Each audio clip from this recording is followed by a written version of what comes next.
Heel flink gant her vingers over het tablet. Ik ken nicht veel in her Hocholle, die sich so gut mit der modernen Technik utkennen als sie. Wo kommt dat, will ich weten, als sie mi van her letzte FaceTime-Konferenz vertellen deit. Dat heb ik de Lü ut de Ukraine zu verdanken, sagt sie. Als die damals hier bei uns Toflucht söken mussen, wollen auch jungen Lü gau Deutsch lernen und Arbeit finden. Mit dat Vokabel lernen und de Grammatik gung dat ja fel bi Natascha, vertell mi de Frau denn van een jung Freundin. Man wo man in Alldachbroten deit, dat was dat Jungfrau Münschke lang stur fallen. In Gemeinhus han sie so kennenlehrt und wassen fort ob een Wellenlänge west. Die Frau muss sofort wieder dran denken, wo für Söms dat gorn wär, als sie Nordkrieg hier in Westen ankommen was. Und dann han de beid anfangen, sich zu treffen.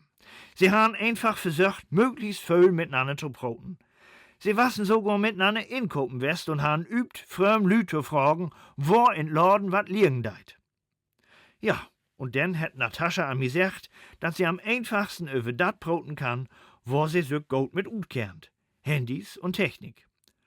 Viel Tee haben sie miteinander drunken und Dobby immer wieder WhatsApps schreiben und wat in Internet sagt.